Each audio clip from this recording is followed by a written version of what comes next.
안녕하세요. 7번째 깃발 강의를 시작하도록 하겠습니다. 첫 번째 깃발은 시가서입니다. 오늘까지 읽었던 욥기, 그리고 시편, 잠언, 전도서, 아가서, 앞으로 2, 3주 동안 더 읽어야 될 그 책들에 붙여진 이름이 있습니다. 바로 시가서입니다. 모두 운율이 있는 글로 쓰여진 거죠. 전도서만 빼놓고는 다 노래로 지어졌다라고 사람들이 이야기하고 있습니다. 이렇게 쓰여진 이 시가서는 우리에게 굉장히 친숙합니다. 친숙한데 저는 조금 반전으로 좀 이 글들이, 이 책들이 조금 어렵다라고 하는 포인트를 짚어드리려고 합니다. 설교자들이 설교를 할 때 좀 편애하는 그런 내용들이 있습니다. 우리가 볼 때 성경의 그 메시지가 분명한 글들이 있어요. 그런 것들은 역사서가 그렇게 들어갑니다. 어떤 일이 일어났는지, 그리고 거기에 나와 있는 메시지가 무엇인지를 글 안에서 사실적으로 뽑아낼 수 있는 글들이 있는가 하면, 우리가 지금 읽고 있는 시가서 같은 경우에는 그 안에 있는 내용을 파악하기가 쉽지가 않아요. 너무 알겠는데 그 본 뜻이 무엇인지, 더 담겨져 있는 것은 무엇인지에 대해서 생각해 보아야 합니다. 그렇기 때문에 생각하고 집중해야 한다라고 하는 그런 어떻게 보면 우리에겐 고급반 같은, 중급에서 고급으로 올라가는, 제가 말씀 관통이라고 하는 홍성건 목사님께서 쓰신 그 책을 보니까 이 시가서는 고급반 내용이다라고 해놓으셨더라고요. 저도 동의합니다. 설교자로서, 그리고 묵상할 때마다 쉽게 나오는 메시지가 아닌, 그렇지만 묵상하고 묵상할수록 내가 이전에는 몰랐던 그런 보화가 그 안에 있는 것을 깨닫는 책들이 바로 이 시가서입니다. 두 번째로는 이 시가서가 뭔가 이렇게 어려운 것만이 아니라 굉장히 우리에게 쉽게 읽혀질 수 있는 것들에 대해서 좀 짚어드리려고 합니다. 여러분, 노래로 쓰여졌기 때문에 연령에 상관없이, 그리고 지식에 가지고 있는 그런 학력에 상관없이 이 시가서는 굉장히 많은 사람들에게 쉽게 불려집니다. 어린아이들은 시를 들으면서, 노래를 들으면서 잠을 잘 수 있고, 그리고 어른들은 열심히 일하다가 잠깐 쉬면서 시편을 부르면서 한숨 돌릴 수 있고, 그리고 바벨론으로 포로로 끌려온 어르신들은 예루살렘 고향을 생각하면서 그 마음을 달랠 수 있는 노래가 바로 시편이었습니다. 그렇기 때문에 수많은 사람들에게 접근성이 너무 좋은 거죠. 그래서 여러분, 우리가 시편을 볼 때 굉장히 짧다, 그리고 우리가 읽기에 부담감이 없다 라고 하기 때문에 그냥 쑥쑥 넘어가는 것이 아니라, 그러면 그럴수록 우리는 조금 더 봐야 되는 거예요. 더 시편을 사랑하고, 그리고 시편을 아끼면 그 안에 있는 보물들이 계속 진에게 나오는 거죠. 저는 예전에 그 U2의 그 보노라고 하는 리더가 유진 피터슨을 찾아가서 이런저런 이야기를 나누는 내용을 인터뷰로 동영상으로 본 적이 있습니다. 제가 그 밑에 자막으로 제가 좀 넣어 드릴게요. 거기에 보면 그 예레미야라고 하는 선지자가 쓴 그 노래에 대한 그런 뭔가 감상에 대한 그 내용을 넣어 놨어요. 근데 거기에 이런 문구가 있더라고요. 왜 하나님께서는 운율이 있는 시로 하나님을 예배하고 그리고 찬양하게 하셨을까? 그 이유는, 그의 말로는, 그 이유는 하나님께 어프로치 할 수 있는, 가까이 가서 친밀함을 주고받을 수 있는 유일한 통로는 바로 운유와 상징, 메타포와 심볼일 것이다 라고 이야기를 했습니다. 저는 굉장히 그게 좋은 저에게 의미로 들렸어요. 하나님께서 우리에게 메시지를 주실 때, 내가 기쁠 때도 슬플 때도 한 구절로 우리에게 그 진리를 알려줄 수 있는 방법은 저는 운유와 심볼이라고 생각합니다. 그리고 하나님께서 모든 이들의 찬양을 받으실 수 있는, 각자 다른 배경을 가지고 있고, 그리고 각자 다 다른 상황 가운데 있는데 그들이 한 목소리로 같은 노래를 진심으로 부를 수 있는 유일한 방법은 저도 메타포와 심볼이라고 생각합니다. 그런 의미로 저는 이 시편이 너무나도 귀하고 그리고 우리에게 주시는 하나님의 보호와 보석이라고 생각합니다.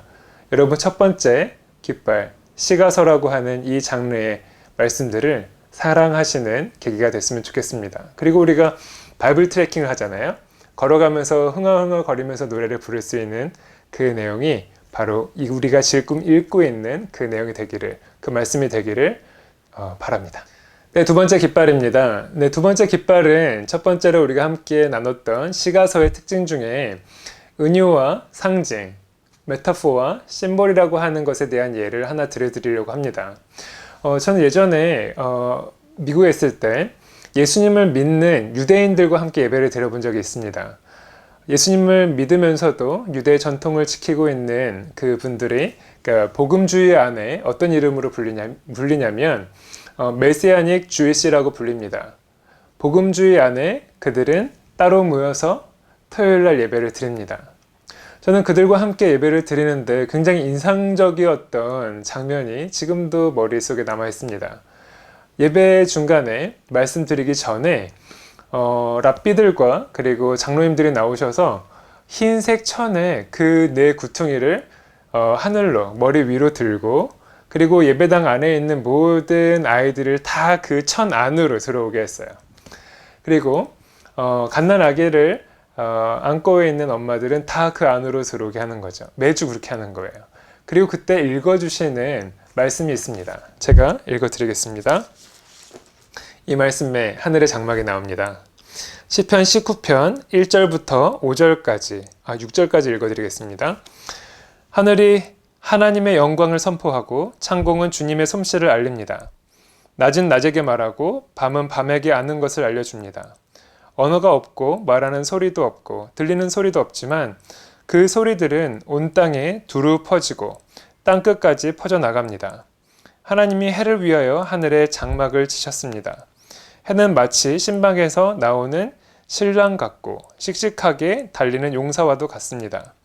해가 하늘 이 끝에서 나와 저 끝으로 돌아갑니다. 그 뜨거운 열기로부터 숨을 자가 없습니다. 여러분, 왜 이 말씀을 그 어린 아이들을 다 모아놓고 흰 천 아래 랍비들과 장로들이 모여서 그들을 모아놓고 축복을 했을까요? 네, 이 시편 19편 말씀을 왜 읽었을까요? 이 말씀은 하나님께서 창조주이시다. 모든 것을 다 만드셨다. 낮과 밤을 만드신 분이다.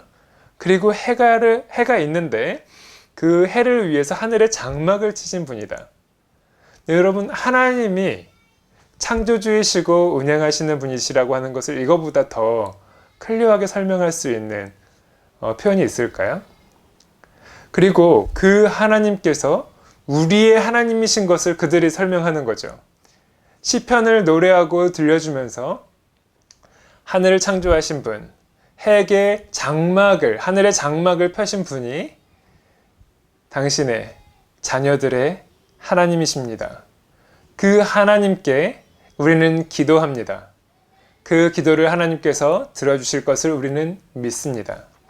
여러분, 이 안에는, 이 상황과 그리고 이 예배와 찬양 안에는 하나님이 어떤 분이신지에 대해서 인정하는 경배가 있고, 그분을 찬양하는 것이 있고, 그리고 간구하는 것이 있습니다. 하나님, 우리 아이를, 자녀를 지켜주십시오. 우리의 믿음 고백이면서, 그리고 하나님께 영광을 올려드리는 거면서 우리 아이들을 위한 간구가 되는 것이죠.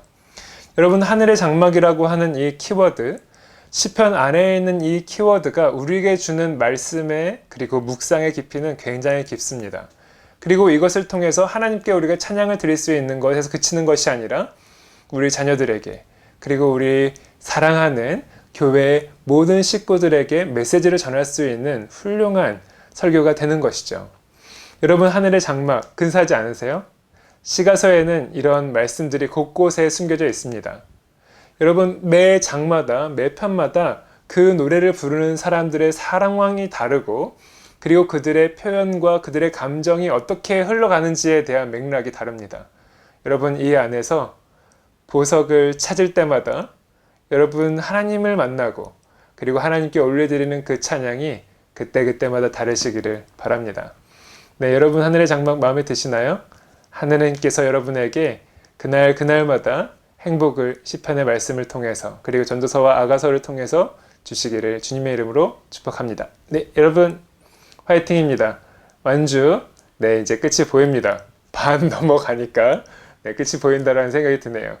네, 여러분 화이팅입니다. 완주를 위해서.